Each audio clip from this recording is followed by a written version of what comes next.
اعوذ باللہ من الشیطان الرجیم بسم اللہ الرحمن الرحیم یا ایھا الذین آمنوا کتب علیکم الصیام کما کتب علی الذین من قبلکم لعلکم تتقون۔ صدق اللہ العظیم۔ سب سے پہلے تو قبلہ شاہ صاحب آپ کا شکریہ اور حق نیوز کا، جنہوں نے مجھے رمضان کی ان بابرکت ساعتوں میں اہم موضوع پر گفتگو کرنے کے لیے یہاں انوائٹ کیا ہے۔ رمضان کا مہینہ برکتوں والا مہینہ ہے، اور نبی مکرم صلی اللہ علیہ وآلہ وسلم نے رمضان کے روزوں کے متعلق بے شمار آپ کا فرمان، حدیث قدسی یہ ہے کہ حضور نے فرمایا، اللہ فرماتا ہے الصوم لی وانا اجزی بہ، میرے لیے ہے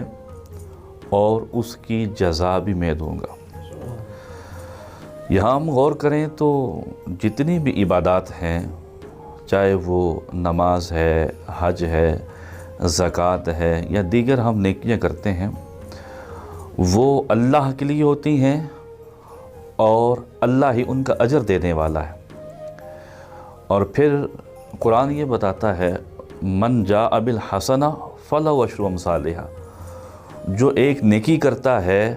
اللہ اپنے فضل کے وجہ سے اس کو اس کا 10 گنا بڑھا کے اجر دیتا ہے۔ اور بعض روایتوں میں ہے کہ 700 تک بڑھا کے اجر دیا جاتا ہے، اور اگر اخلاص زیادہ ہو تو اس سے بھی اجر زیادہ ملتا ہے۔ لیکن یہاں اللہ نے ان سارے قواعد کو کہ میں ایک کے بدلے 10 دوں گا یا 700 گنا بڑھا کے دوں گا، ان سارے قاعدوں کو ایک طرف رکھ کے فرمایا الصوم لی وانا اجزی بہ، کہ روزہ میرے لیے ہے اور اس کی جزا میں دوں گا۔ کسی بندے بشر کو پتہ نہیں ہوگا کہ اس کی جزا کیا ہے اور کیوں۔ یہاں پہ محدثین نے کلام فرمایا ہے کہ اس کی وجہ یہ ہے، انسان نماز پڑھتا ہے تو اس میں رکاری آ سکتی ہے، دیکھنے والے دیکھ سکتے ہیں کہ یہ بڑی نماز پڑھ رہا ہے، طویل قیام فرما رہا ہے، لمبے لمبے سجدے ہیں، راتوں کو اٹھ کے نوافل پڑھ رہا ہے۔ اسی طرح حج عبادت ہے، حج میں دکھلاوا آ سکتا ہے، رکاری ہو سکتی ہے، اور زکوٰۃ انسان کسی کو دیتا ہے، دیکھنے والے اس کو دیکھ کر انسان کے بارے میں یہ گمان کر سکتے ہیں کہ شاید اس میں دکھلاوا ہو، ریاکاری ہو، نمود و نمائش کا اس کی نیت ہو۔ لیکن روزہ ایسی چیز ہے کہ انسان صبح سے لے کے شام تک حکم ربی کے تابع ہو کر ٹھنڈے ٹھنڈے مشروبات کو سامنے دیکھ کے، اپنے فریزر میں طرح طرح کے پھلوں کو دیکھ کے، کھانوں کو دیکھ کے، صرف ایک اس کا خدا دیکھ رہا ہوتا ہے، ایک بندہ دیکھ رہا ہوتا ہے، حکم ربی کے تابع ہو کر اپنے نفس کو وہ کنٹرول کر کے صرف خدا کی رضا کے لیے اور اس کو حاضر ناظر جانتے ہوئے جب اس کے حکم کے تابع ہو کے وہ اپنے نفس کو کنٹرول کرتا ہے، اپنی خواہشات پہ قابو رکھتا ہے، صرف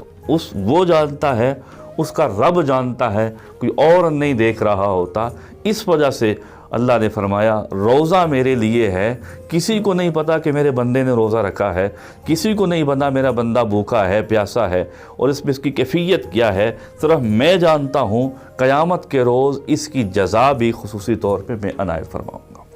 اور پھر رمضان اور ان کے روزوں کے متعلق محدثین نے ایک حدیث نقل فرمائی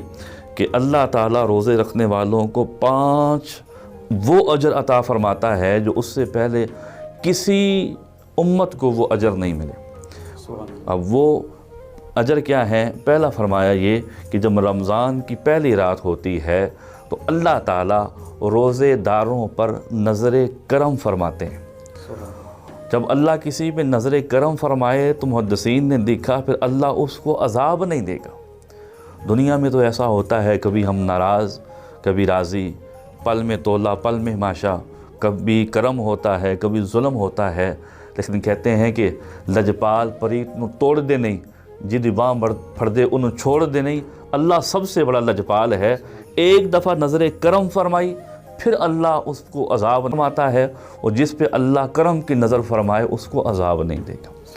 دوسری فرمائی کہ جب انسان روزہ رکھتا ہے، بھوکا ہوتا ہے، اس کا معدہ خالی ہوتا ہے، تو جب معدہ خالی ہوتا ہے تو وہاں سے اور منہ سے ایک سمیل آتی ہے، تو اللہ اس روزے دار سے اتنا ثواب اس کو عطا فرماتا ہے، اس کو اتنا پروٹوکول دے رہا ہوتا ہے، وہ آنے والی بو ہوتی ہے، دنیا دار اس کو بو کہتے ہیں، اللہ کہتا ہے مجھے مشک و عنبر سے زیادہ یہ پسندیدہ ہے۔ اور اسی طرح تیسرا جو اجر ہے، فرمایا جو فرشتے ہوتے ہیں روزے داروں کے لیے وہ بخشش کی صبح کے دن بھی اور رات کو بھی دعا کرتے ہیں۔ اب انسان روزہ اپنی ذات کے لیے رکھتا ہے، اپنی بخشش کے لیے رکھتا ہے، لیکن اللہ روزے دار کو پروٹوکول دیتا ہے کہ جو اس کے ملائکہ ہے۔